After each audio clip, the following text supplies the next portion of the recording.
आंकड़े प्रस्तुत करूंगा जो 2 साल पूरे होने पे किए गए हैं सरकार के द्वारा। माननीय मुख्यमंत्री सुखविंदर सिंह सुक्खू जी की पहल और उनके शासन में जो है लोगों को क्या सुविधाएं मिली है। हिमाचल प्रदेश की वर्तमान सरकार 11 दिसंबर 2024 को अपना 2 साल का कार्यकाल पूरा कर रही है। हमारा ये 2 वर्ष का सेवा काल जहाँ अनेक ऐतिहासिक फैसलों का गवाह बना है, वहीं अनेक चुनौतियों के बावजूद विधानसभा उपचुनाव के दौरान जनता से किए गए वादों को पूरा करने में भी सरकार गंभीरता से प्रयास कर रही है।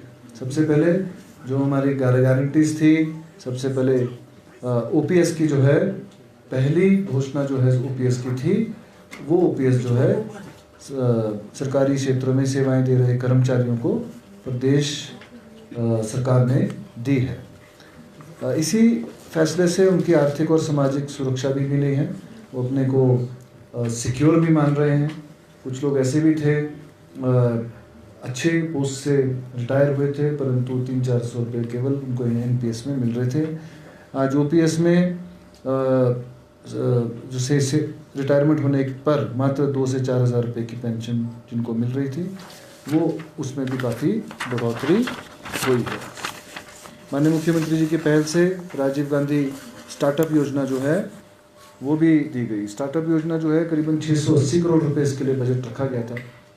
उसमें गाड़ियों के लिए इलेक्ट्रिक कार्स जो है उसके लिए जो उनको दिए गए हैं कुछ फंड जो हैं, मैं समझता हूँ 50% अनुदान का प्रावधान उसमें किया गया है ई टैक्सी खरीदने के लिए। दूसरे चरण में निजी भूमि पे 500 किलोवाट तक का सोलर पैनल लगाने के लिए भी 50% अनुदान दिए जा रहे हैं और प्रत्येक पंचायतों से 10 किसानों को जहर मुक्त खेती के लिए भी प्रोत्साहित किया जा रहा है। इसी प्रकार से लगभग 36,000 किसानों को प्राकृतिक खेती से जो है जोड़ा जाएगा। पहले लोग अगर मैं शिक्षा के क्षेत्र में आऊँ तो सारे लोग जो हैं गांव के, मैं समझता हूँ प्राइवेट स्कूल्स की तरफ जा रहे हैं क्योंकि वहाँ इंग्लिश जो है वो पढ़ाई जाती है। हम प्रदेश सरकार ने पहली कक्षा से जो है इंग्लिश मीडियम शुरू किया है और इसमें मैं समझता हूँ हर विधानसभा में अत्याधुनिक तकनीक व उपकरणों से युक्त Rajiv Gandhi day boarding school भी खोले जा रहे हैं। मैं समझता हूँ इससे जो है गांव के जो स्कूल्स हैं, ग्रामीण क्षेत्रों के स्कूल हैं, वो स्ट्रांग बनेंगे और लोग पलायन करने या शहरों में आने से थोड़ा बचेंगे क्योंकि मैक्सिमम लोग अपने बच्चों के भविष्य के कारण जो है शहरों में गांव छोड़ के शिफ्ट हो जाते हैं। माननीय मुख्यमंत्री महोदय के पहल से इंदिरा गांधी प्यारी बहना सुख समान निधि योजना भी शुरू करी गई है। इस योजना के अंतर्गत पात्र महिलाओं को समान राशि के रूप में हर महीने 1500 रुपये प्रदान किए जा रहे हैं। हिमाचल दूध खरीद पर भी एमपीएस देने वाला पहला राज्य बना है। अपने वादे के अनुसार प्रदेश सरकार ने गाय के दूध पे मिनिमम समर्थन मूल्य 32 रुपये से बढ़ाकर 45 रुपये प्रति लीटर किया और भैंस के दूध पर 47 रुपये से बढ़ाकर 55 लीटर भी किया गया है। कुछ लोग हमारे को मिलते भी हैं, वो लोग ये बोलते हैं कि हम लोगों को शहर जाना पड़ता था पहले काम करने, दिहाड़ी लगाने, मजदूरी करने, परंतु जब से दूध के रेट बढ़े हैं तब से पलायन भी बंद हो गया है। साथ ही प्राकृतिक खेती को प्रोत्साहन देने के लिए हिमाचल प्रदेश गेहूं और मक्की पर सर्वाधिक समर्थन मूल्य तय करने वाला देश का पहला राज्य बना है। प्राकृतिक खेती करने वाले किसानों से गेहूं 40 रुपये और मक्की 30 रुपये प्रति किलोग्राम के हिसाब से खरीदना शुरू किया है और मैं समझता हूं जो आंकड़ों के अनुसार प्राकृतिक पद्धति से उगाई गई 398 मीट्रिक टन मक्की किसानों से अभी तक खरीदी गई है। दूसरी अगर मैं स्कीम की बात करूं तो जो प्रदेश सरकार ने दी है, मुख्यमंत्री सुख शिक्षा योजना दी है। हमारी सरकार ने एक नई पहल करते हुए मुख्यमंत्री सुख शिक्षा योजना शुरू करने जा रही है। इस योजना का लक्ष्य विधवा, बेसहारा, सिंगल वुमन, विकलांग माता पिता और उनके बच्चों की शिक्षा और कल्याण के लिए वित्तीय सहायता तथा मुफ्त स्वास्थ्य सुविधाएं प्रदान करना है। मुख्यमंत्री दूसरी हमारी एक स्कीम है मुख्यमंत्री सुख आश्रय योजना। पहले जो है ऐसा नहीं होता था, परंतु प्रदेश सरकार ने निराश्रित बच्चों और महिलाओं को संबल प्रदान करने के लिए मुख्यमंत्री सुख आश्रय योजना की शुरुआत करी है। ये केवल अनाथ बच्चों के लिए था। पहले अनाथ बच्चों को सुविधाएं बहुत कम थी। माननीय मुख्यमंत्री महोदय ने ये इंश्योर करा है कि उनको 18 साल के पूरा होने के बाद भी उनका भविष्य जो है वो उज्जवल बने। अगर उसने कोई MBBS भी करनी है, किसी बच्चे ने कोई पढ़ाई में लायक बच्चा है, MBBS करनी है, हायर स्टडीज़ करनी है, उसके लिए भी सरकार जो है राशि जो है वो उनको प्रदान कर रही है। अब तक लगभग 6000 बच्चों को चिल्ड्रन ऑफ द स्टेट का दर्जा दिया गया है, उसके रूप में अपनाया गया है, जिनकी पढ़ाई और जेब खर्च का जिम्मा प्रदेश सरकार के वहन कर रही है और उन्हें स्टार्टअप योजना शुरू करने के लिए 2 लाख रुपए की मदद भी की जा रही है। अगर मैं ऊर्जा के क्षेत्र में आऊं तो हरित ऊर्जा राज्य जो है प्रदेश सरकार को बनाना हम लोगों का लक्ष्य है। प्रदेश ने 31 मार्च 2026 तक हिमाचल प्रदेश को हरित ऊर्जा राज्य बनाने का लक्ष्य रखा है। राज्य सरकार ने ग्रीन हाइड्रोजन और अमोनिया परियोजनाओं के लिए समझौता ज्ञापन पर भी सिग्नेचर्स कराए हैं, MOU किए हैं, जिसमें 4000 करोड़ का निवेश होगा और लगभग 3500 से अधिक रोजगार के अवसर जो है वो सृजित होंगे। प्रदेश में 6 ग्रीन कॉरिडोर स्थापित किए गए हैं, जिसमें जिला चंबा में प्रदेश का पहला ग्रीन हाइड्रोजन आधारित मोबिलिटी स्टेशन बनाया जा रहा है। इस पहल से प्रदेश में पहली बार ग्रीन हाइड्रोजन बसों की शुरुआत होगी। ऊना जिले के पेखुविला की अगर बात करें तो उसमें 32 मेगावाट का सोलर ऊर्जा प्लांट लगभग जनता को समर्पित कर दिया गया है, जिससे सालाना 19 करोड़ 17 लाख रुपए के रेवेन्यू का जो लाभ है वो सरकार को मिलेगा। अब्दुलौर में 10 मेगावाट तथा बंजाल में 5 मेगावाट क्षमता वाली सौर ऊर्जा परियोजनाओं का निर्माण, उसका कार्य जो है तेजी से काम चल रहा है। उस पर इनके संचालन से प्रदेश सरकार को 11 करोड़ रुपए से अधिक रेवेन्यू जो है वो प्राप्त होगा। प्रदेश सरकार ने एक्साइज में बदलाव, एक्साइज जो पॉलिसी है उसमें बदलाव करा है और कई साहसिक बदलाव किए हैं। एक वर्ष में ही 2600 करोड़ का अतिरिक्त रेवेन्यू जो है वो एक्साइज डिपार्टमेंट से अर्जित किया गया है। आमदनी में वृद्धि के लिए सरकार ने शराब के ऊपर भी मिल्क सेस जो है वो लगाया है, जिससे अच्छी आमदनी जो है वो हो रही है।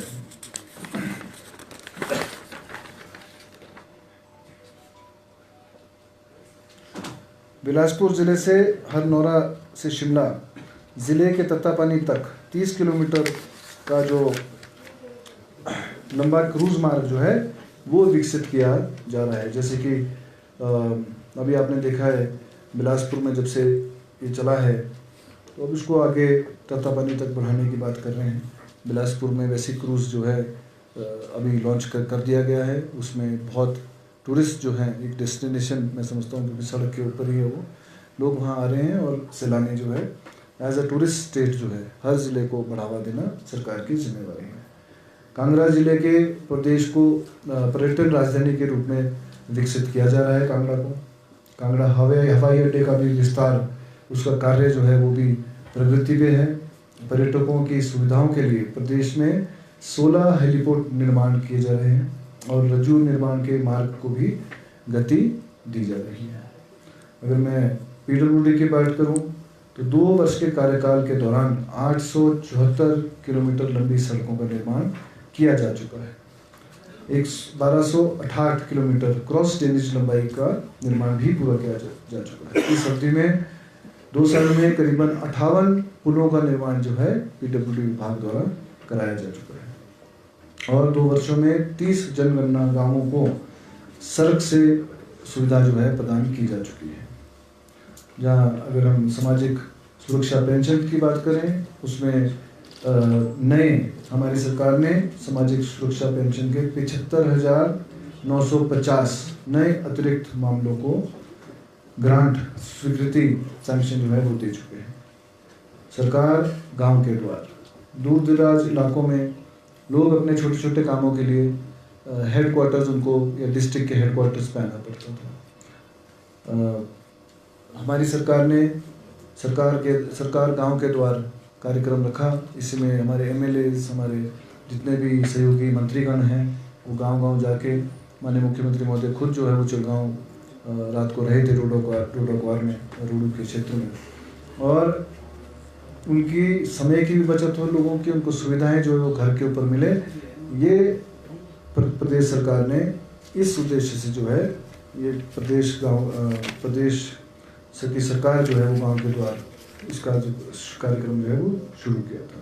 और मैं अगर रूरल डेवलपमेंट की आपको बात करूं, जो मेरे पास माननीय मुख्यमंत्री महोदय ने जिसका जिम्मा दिया है, हम लोगों ने करीबन 1 साल के अंदर 1,14,00,000 रुपए की राशि से बनने वाले जो पंचायत घर हैं वो करीबन 150 जो है स्वीकृत करे थे।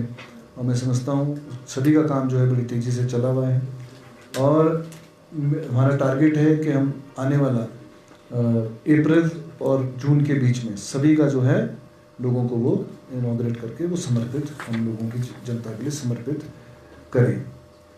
मनरेगा की दिहाड़ी की बात करूँगा। इतिहास में पहली बार ऐसा हुआ है कि 60 रुपये की वृद्धि के साथ 240 रुपये से बढ़ा के 300 रुपये की दिहाड़ी जो है वो दिहाड़ीदार जो मनरेगा के अंतर्गत गरीब लोग करते हैं उनको मिलेगी। ये आज तक कभी नहीं हुआ था, ये इतिहास में सबसे बड़ी वृद्धि है। और अगर हम वर्ष 2023-24 की बात करें तो 344.31 लाख कार्य दिवस मनरेगा के किए गए थे, तथा वर्ष 2024-25 में अभी तक 229.75 लाख कार्य दिवस मैंडेज जिसको बोलते हैं अर्जित किए जा चुके हैं। अप्रैल 2023 से अब तक 98,602 परिवारों को 100 दिन से अधिक का रोजगार दिया जा चुका है, जिसमें 92,41 परिवारों ने 120 दिन का रोजगार प्राप्त किया है। अगर मैं टोटलिटी की बात करूं तो 2023 अप्रैल से लेकर आज तक 1,90,788 कार्य पूरे किए जा चुके हैं। मनरेगा के तहत 2023-24 में 95% मामलों में समय पे भुगतान जो है उनके जो पेमेंट्स हैं वो करी जा चुकी है। वहीं 2025 में 2024-25 फाइनेंशियल ईयर में 99% मामलों में समय पे पेमेंट्स जो हैं वो करी जा चुकी थी। पहले हम देखते थे कि मनरेगा की पेमेंट्स जो हैं 6-6 महीने लेट हो रही है, तो हम लोगों ने इंश्योर किया है कि हम लोग जो दिहाड़ी लगा रहा है, जो गरीब आदमी है, उसके जो उसमें काम किया है, मेहनत करी, उसके पैसे उसको समय पे मिल पाए। 1 जनवरी 2023 से अब तक 9,355 गाँव ODF खुले में शौचमुक्त मॉडल श्रेणी में घोषित किए जा चुके हैं। 1 जनवरी 2023 से अब तक 13,989 घरेलू टॉयलेट्स जो हैं उसका निर्माण भी स्वच्छ भारत मिशन के तहत किया है। 2173 सामुदायिक स्वच्छता परिसरों का भी निर्माण, कम्युनिटी जिसको टॉयलेट बोलते हैं, उसका भी निर्माण किया गया है। 14,362 गाँव में ठोस एवं तरल अपशिष्ट प्रबंधन गतिविधियाँ भी शुरू करी जा चुकी हैं। अगर मैं सेल्फ हेल्प ग्रुप्स की अगर हम बात करें, आपने देखा है हम लोगों ने जब से सरकार बनी है, हम लोग सेल्फ हेल्प ग्रुप्स के लिए भी बहुत काम कर रहे हैं, जिसमें गांव की महिलाएं पूरे प्रदेश में काम करती हैं। इसी के तहत सेकेंड फूड फेस्टिवल जो है वो हर साल जो है अभी भी आजकल ब्रिज के ऊपर चल रहा है। और हम लोग जो है नॉट ओनली इन स्टेट्स, बाहर भी प्रदर्शनी हम लोग लगा रहे हैं। और हिमेरा ने रूरल डेवलपमेंट की अगर मैं बात करूँ, हिमेरा ने अपना प्रोडक्ट जो है वो भी लॉन्च किया है, जो इस दिवाली के समय में सेंट्रल गवर्नमेंट में मैक्सिमम जो है पहले शॉल टोपी जाता था या वो लोग आगे गिफ्ट देते थे, तो करीबन अच्छा काम कर रहे हैं। और अगर मैं अगर मैं अभी रिच पे जो अभी आज फूड फेस्टिवल जो चल रहा है उसकी अगर मैं आपको सेल बताऊं तो करीबन उसकी आज तक मैं बताऊं तो करीबन 1.5 करोड़ रुपए सेल जो है सभी की हो चुकी है। तो इससे क्या है कि उसमें लाभ जो है वो डायरेक्ट सेल्फ हेल्प ग्रुप्स को जाता है। 103 हिमेरा स्थायी दुकानें व 77 हिमेरा साप्ताहिक बाजारों में 1 जनवरी 2023 से अक्टूबर 2024 तक 52 करोड़ 60 लाख रुपए के उत्पादों की बिक्री जो है वो भी की गई है। तो मैं समझता हूँ ये 2 सालों में गरीब जनता के लिए काफ़ी काम किया है, लोगों के लिए काफ़ी काम किया है। सरकार इसी तरह जो है सरकार जो है आगे भी काम जो है वो करती रहेगी लोगों के लिए। अभी 2 साल का समय हुआ है क्योंकि 2 साल के दौरान आपके सामने डिज़ास्टर भी इतना बड़ा हुआ है जिसमें केंद्र सरकार की हमारे को कोई स्पेशल पैकेज जो है वो नहीं मिला है। हम लोगों के साथ हिमाचल प्रदेश सरकार के साथ और हिमाचल प्रदेश की जनता के साथ भेदभाव का सामना जो है हम लोगों को करना पड़ा है। माननीय मुख्यमंत्री सुखविंदर सिंह सुक्खू जी की पहल से स्टेट बजट से ही जितना भी चाहे हमने जिसको बोलते हैं रिलीफ मैनुअल जो बहुत कम हुआ करता था 75,000 रुपये घर को मिलते थे उसको बढ़ा के 7 लाख रुपये प्रति घर जिनके गिरे थे उनको जो है वो मिले हैं। और ये थोड़ी मेरे ख्याल से क्लैरिकल एरर बोल सकते हैं, मिस्टेक बोल सकते हैं। जो सड़कों के निर्माण की गति की मैंने बात करी थी 2 वर्ष के कार्यकाल के दौरान 1376.69 किलोमीटर सड़कों का निर्माण किया जा चुका है। 1741 किलोमीटर क्रॉस ड्रेनेज लंबाई का निर्माण पूरा हो चुका है। इस अवधि में 116 पुलों का निर्माण किया गया है, 58 पुलों का नहीं, थोड़ी क्लरिकल मिस्टेक जो अभी डिपार्टमेंट ने करके दी है। और 2 वर्षों में 61 जनगणना गांव में को सड़क की सुविधा जो है उससे जोड़ा है। तो आप सभी का इसी एनी क्वेश्चंस? जी सर 2 साल का जश्न मनाने जा रहे हैं, हालांकि आप कहते हैं कि आपकी अर्थव्यवस्था ठीक नहीं है, तो क्या ये जश्न मनाना जायज़ है? जनता से जवाब दें। देखिए सर, लोगों को बताना जरूर है, जो बताना तो उनको सरकार का दायित्व है, क्योंकि भाजपा ने तो मीडिया खरीदा हुआ है। नहीं सर, नेशनल मीडिया की बात कर रहा हूँ। Okay sir. और मैं समझता हूँ कि लोगों तक वो बात पहुँचती नहीं, इसलिए 2 साल का जश्न या अपने संवाद पहुँचाना जो है वो ज़रूरी है सरकार को। और ये सभी सरकारें जो है चाहे प्रीवियस में रही हों, वो अपना जब कार्यकाल चाहे 1 साल का हो चाहे 2 साल का हो, वो अपनी उपलब्धियां जो है जनता के दरबार में ज़रूर रखती हैं। सर कुशासन रैली निकाल रही है भाजपा आपके 2 साल पूर्ण होने पे, उस पर क्या कहेंगे? देखिए ऐसा है, बीजेपी तो रैली सर वो देखिए ऐसा है, जहाँ तक बीजेपी की बात है, पहली बात तो बहुत झूठी पार्टी हो, उनको गप्पे मारने के अलावा कोई काम आता नहीं है। अपने 5 साल के कार्यकाल में उन्होंने 8 करोड़ रुपए के तो फुलके खा लिए, और सारा सरकारी तंत्र जो है हमारे क्षेत्रों में भी अगर कॉन्स्टिट्यूंसीज की बात करें, पूरा तामझाम लगा के एक रैली के ऊपर जो है 2-2 करोड़ रुपए खर्च करें। ये ऑन रिकॉर्ड वाली बात कर रहा हूँ। बड़े बड़े हैंगर्स लगा के लोग बाहर ले, कोई मुख्यमंत्री जयराम जी की कोई रैली होती थी, उसमें अगर कोई रैली तो क्या मीटिंग बोलते थे उसको, जनता के द्वारा सरकार जनता के द्वार वो होती थी, जनमंच जिसको बोलते हैं, वो रहता था। उसमें बड़े बड़े हैंगर्स लगा के काम करते थे वो लोग, बोलते थे। पर पिछले 5 साल में मैं नहीं समझता हूँ कि प्रदेश में कोई, आप बताइए कितनी नई सड़कें बनी, आप बताइए। आज अगर हम शिमला के आसपास की बात करेंगे, 9 बड़ी सड़कों पे काम चल रहा है हमारी कॉन्स्टिट्यूंसी की। सिर्फ मैं अपनी कॉन्स्टिट्यूंसी की अगर बात करूँगा, मैं बड़ी सड़कों की बात करूँ, नाबार्ड और पीएम जसवाई की एट प्रेजेंट बोल रहा हूँ। छोटी सड़कों की मैं गिनती नहीं कर रहा हूँ। करीबन 80 करोड़ की लागत से छोटे लिंक रोड हम लोगों ने अभी तक हमने पक्के कर दिए हैं। मैं पूरे प्रदेश की बात नहीं मैं इस समय कर रहा हूँ, मैं सिर्फ एक उदाहरण की बात कर रहा हूँ। तो कांग्रेस सरकार चाहे वो प्रीवियस सरकारें रही हों, कितने स्कूल खुले आप देखिए, बीजेपी के टाइम में कितने इन्होंने स्कूल्स अपग्रेड करे हैं। ये तो एक ही नारा लगा रहे हैं कि हमारे 6000 संस्थाएं बंद कर दी, जो बिना बजट के हुई थी, जो बिना स्टाफ के करी गई थी, वो बंद हुई थी। उसको भी नीड बेस्ड देखते हुए कहीं को दोबारा रीओपन, जो जेन्युइन थी वो उनको दोबारा रीओपन जो है वो किया गया है। अनिरुद्ध जी, पंचायती और ज़्यादा क्या बढ़ रही है? जी, क्योंकि जनगणना का काम जो है वो शुरू हो रहा है। लोगों की डिमांड्स जो हैं, मैं क्योंकि पिछली सरकार में राजा वीरभद्र सिंह जी की सरकार में उस टाइम नई पंचायतें बनाना जो है वो नहीं बनी थी उस टाइम। पिछली सरकार में जो है भाजपा सरकार में कुछ एक पंचायतें, करीबन 412 पंचायतें नहीं बनी थी, परंतु कुछ छूट गई थी, क्राइटेरिया पे काम नहीं हुआ था। जिसको बोलते हैं कि आरएसएस या बीजेपी के जो प्रधान थे उन्होंने जो प्रपोजल दी वो बन गई। तो हम समझते हैं कि जनगणना के काम शुरू होने से पहले नई पंचायतें बननी चाहिए, इसलिए नोटिफिकेशन जो है वो जारी करी है। उसके क्राइटेरिया ऑलरेडी बने हुए हैं, उसके मंथन चल रहा है, प्रपोजल मांगी गई है, उस पर सभी डीसीज से, डिप्टी कमिश्नर से प्रपोजल ऑलरेडी कुछ एक आगे हैं। तो मैं समझता हूँ उसके ऊपर सरकार जो है पहले अध्ययन करेगी और जो क्राइटेरिया में फिट बैठेगा उस क्राइटेरिया में, because we will not break the criteria, उसको तोड़ेंगे नहीं। देखिए ऐसा है, पंचायतों तो आज की डेट में 3615 ग्राम पंचायत आज की डेट में हिमाचल प्रदेश में है। कुछ क्षेत्र जो है अब वो म्यूनिसिपल कॉरपोरेशन, म्यूनिसिपल काउंसिल, नगर परिषद इसमें जा रहा है, तो कुछ वहाँ पे थोड़ा बदलाव होगा, कुछ पंचायतें कम होंगी। कुछ पंचायतें जो हैं भौगोलिक तरीके से मैं समझता हूँ वो बहुत बड़ी बड़ी पंचायत है, काफ़ी बड़ी बड़ी पंचायतें हैं, जिसमें जाने में अगर पैदल भी आपने अक्रॉस द पंचायत जाना हो तो 2 घंटे लगते हैं।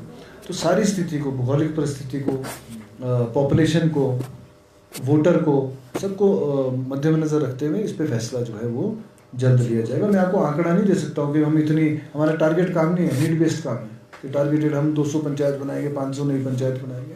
It is need based, criteria में भी फिट होना चाहिए। कुछ मेरे पास प्रपोजल आ रहे हैं, उसमें पॉपुलेशन या वोटर की अगर मैं बात करूँ जनरल, तो वो 600-500 के वोटर हैं, तो उसमें तो बनाना संभव नहीं है। ये क्राइटेरिया बिल्कुल सेट होगा, कम से कम 1000-1200 की पॉपुलेशन चाहिए। अब नहीं तो 40-40, 50-50 पिछली सरकार में भी हमने देखा, कुछ वार्ड, 2 वार्ड की एक ग्राम पंचायत बनाती है, तो उसमें स्टाफ चाहिए होता है, उसमें पंचायत घर चाहिए, उसमें टेक्निकल सहायक चाहिए, जेई चाहिए, जीआरएस चाहिए, कई स्टाफ चाहिए और एम्यूनिटीज़ भी चाहिए। मैं इसके साथ आपको और एक और बात पंचायती राज में बताना चाहूँगा। करीबन 1546 पंचायत के लिए हम लोग डिजिटलाइजेशन करने जा रहे हैं, 1.5 लाख रुपए प्रति पंचायत के हिसाब से, क्योंकि एक जगह इकट्ठा करना मुमकिन नहीं होता है। सभी पंचायत प्रतिनिधियों को उनसे बात संवाद चला रहना चाहिए। तो वीडियो कॉन्फ्रेंस की सुविधा, कंप्यूटर्स की सुविधा, इसके लिए हम लोगों ने जो है कुछ शेयर इसमें स्टेट का है, कुछ सेंटर का है। हम लोगों ने प्रपोजल सेटअप करी थी सेंट्रल गवर्नमेंट ऑफ इंडिया के पास, उनसे कुछ एक बजट हमारे को करीबन 23-24 करोड़ रुपए आया है। उसका टेंडर जो है ऑलरेडी HPSCDC के तहत जो है फ्लोट कर दिया गया है। जल्द ही वो भी काम जो है हम लोग कर लेंगे। अनिरुद्ध जी, विपक्ष का कहना है प्रारंभ में 1000 आवाज जो है केंद्र सरकार ने दिए, पर सरकार की तरफ से एक शब्द धन्यवाद का नहीं निकला। देखिए ऐसा है कि अगर वो काम करेंगे तो एप्रिसिएशन भी मैं समझता हूँ। अगर गवर्नमेंट ऑफ इंडिया अगर हमारे को फंड देती है, मैंने खुद जो है क्योंकि उनसे हमारे को कुछ एक घर आए थे, प्रधानमंत्री आवास योजना, 92,000 घर आए थे, उसके लिए मैंने खुद चिट्ठी लिखी है धन्यवाद के लिए। हमारे डिजिटलाइजेशन के लिए उन्होंने हिमाचल प्रदेश सरकार की मदद करी है, उसके लिए मैंने खुद जो है एप्रिसिएशन लेटर लिखा है उनको, धन्यवाद प्रस्ताव मैंने खुद अपनी तरफ से भी भेजा है, सरकार की तरफ से भी है। तो ऐसा है, कोई यहाँ खड़े होके सेक्टर के बाहर खड़े होके अगर बोले कि कुछ नहीं कर रहे, तो मैं समझता हूँ गलत है। और कोई भी सरकार, चाहे वो स्टेट गवर्नमेंट की हो, चाहे वो सेंट्रल गवर्नमेंट की सरकार हो, जब वो सरकार बन जाती है तो अगर सेंट्रल गवर्नमेंट की सरकार है, उनका दायित्व है। स्टेट में कोई भी सरकार हो, चाहे भाजपा की सरकार हो, कांग्रेस की सरकार हो या अन्य किसी और की सरकार हो, वहाँ के नागरिकों के मूलभूत सुविधाओं को पूरा करना, उनको देखना, उनको फंडिंग करना, ये सेंट्रल गवर्नमेंट की दायित्व है। ऐसी स्टेट गवर्नमेंट का भी दायित्व है। अगर उनका कोई एमएलए किसी सत्ता पक्ष का कोई एमएलए किसी कॉन्स्टिट्यूंसी का नहीं है, तो इसका मतलब ये नहीं कि वहाँ की डेवलपमेंट रुक जाए। हमारी बहुत सारी पंचायतें ऐसी हैं जहाँ ना सचिव है ना तकनीकी सहायक है, तो कोई नई भर्ती शुरू करी? जी, उसके लिए बिल्कुल प्रपोजल बना ली गई है। कुछ पंचायती राज की ऑलरेडी हम लोगों ने सैंक्शन करके जेई पंचायत सेक्रेटरीज़ की ऑलरेडी आउटसोर्स के ऊपर वो भी सैंक्शन हो चुकी है। माननीय मुख्यमंत्री महोदय ने करीबन 1 महीना पहले हमारे से रिव्यू मीटिंग हमारे डिपार्टमेंट की लंबी ली थी। उसमें उन्होंने स्पष्ट किया है कि जितने भी आपकी पोस्ट खाली हैं आप उसको उसका प्रपोजल बना के कैबिनेट में ले आएँ ताकि हम लोग जो है सैंक्शन कर सकें। मैं बताना चाहूँगा करीबन पंचायती राज और रूरल डेवलपमेंट मिला के करीबन 2500 के करीब पोस्ट अभी हमारी जो है पोस्ट खाली है। मैं वही बोलूँगा ना, पिछली बारी 412 पंचायतें तो बना दी 2012 में, है ना जी? नहीं 2012 में नहीं, 2012 पिछली सरकार में लास्ट में बनी है। 2020 में बनी थी, 20 में बनी करीबन 22 के इलेक्शन थे, 20 लास्ट में बनी है विधानसभा के दौरान। वो करी अच्छी बात है, मैं इसको आलोचना नहीं कर रहा कि क्यों बना दिया आपने, मैं इस बात को आलोचना नहीं कर रहा हूँ, लेकिन मैं ये बोलना चाह रहा हूँ करी बहुत अच्छी करा। इसी साथ स्टाफ भी करना था ना, उसमें एक ग्राम पंचायत में पंचायत घर की आवश्यकता है, उसमें जेई की है, टीए टेक्निकल असिस्टेंट की है, जीआरएस की रहती है, पीएन की रहती है, पंचायत चौकीदार की पोस्ट है। तो ये सब कुछ मिला के और उसके बाद कितने अपने ब्लॉक्स हैं। अभी आज की डेट में जो है 91 टोटल हिमाचल प्रदेश में ब्लॉक्स हैं आज की डेट में। इसका भी हम लोग कैटेगराइजेशन कर रहे हैं, उसकी कैटेगराइज कर रहे हैं हम लोग उसको, क्योंकि कई 15-16 ग्राम पंचायत को मिला के एक ब्लॉक बना दिया है। अब बीडीओज जो हैं वो तो एज पर, और बीडीओज की पोस्टें सैंक्शन नहीं करी, तो वो भी हम लोगों ने कैबिनेट में ऑलरेडी हम लोगों ने सैंक्शन कर दी हैं बीडीओज की। तो लेकिन इनको कैटेगराइज इसलिए हम कर रहे हैं क्योंकि बीडीओज केवल उनको कई चीज़ काम मिलते हैं। जो सीनियर बीडीओज उनको पीओ की पोस्ट दी जाती है, तो हमारा जो है बीडीओज की पोस्टें हमने देखा है कहीं खाली है।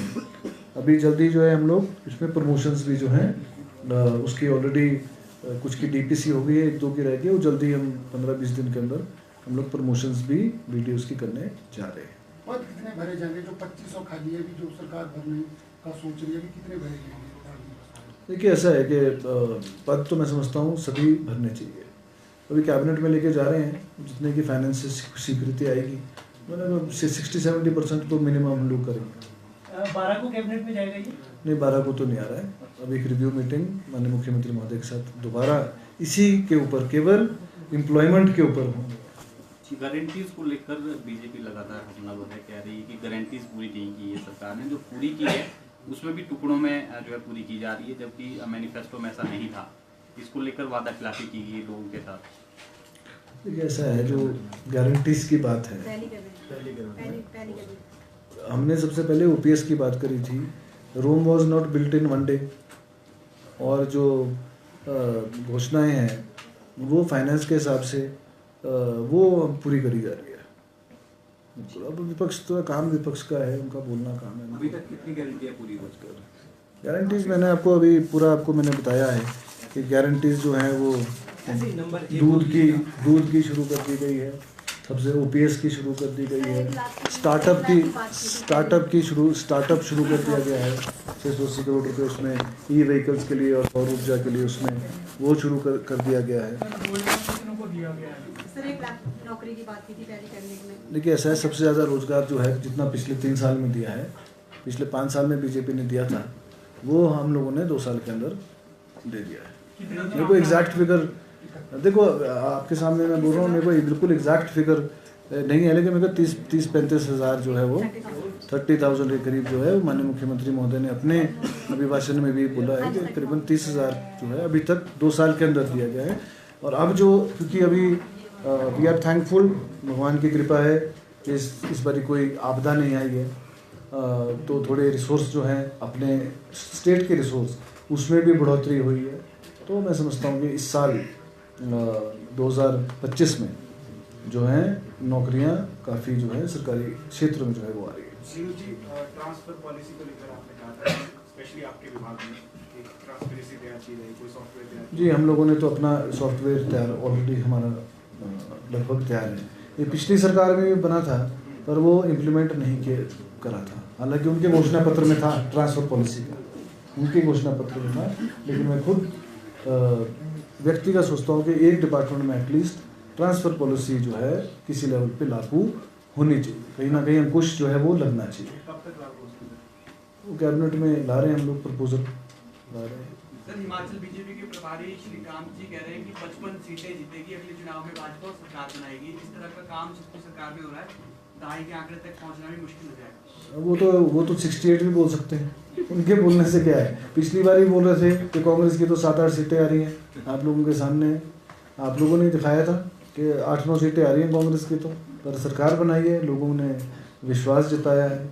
और आप देखेंगे ये अभी 2 साल पूरे हुए हैं, जो 5 साल पूरे होंगे अंत होगा, तो आप देखेंगे कि कांग्रेस की सरकार जो है वो रिपीट करेगी।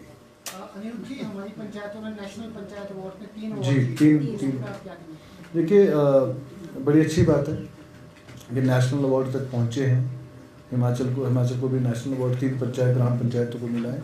इससे न केवल उस पंचायत के प्रतिनिधियों को बल मिलता है, परंतु दूसरी जो पंचायतें हैं उनको प्रेरणा मिलेगी। हिमाचल प्रदेश की और जो ग्राम पंचायत, उनको प्रेरणा मिलेगी कि अगर कोई ग्राम पंचायत नेशनल अवार्ड ले रही है इस साल, तो अगले साल हमारे को मिलेगी। कंपटीशन जो है, प्रतिस्पर्धा जो है वो इससे बढ़ेगी, वो बहुत अच्छी बात है। और डेवलपमेंट के काम जो है वो और तेज होंगे, क्योंकि प्रधान में पंचायत की डेवलपमेंट जो है मैं समझता हूँ प्रधान और मेंबर्स या वाइस प्रधान और उनके मेंबर्स के ऊपर निर्भर रहती है, तो एक दूसरे से प्रेरणा मिलती है।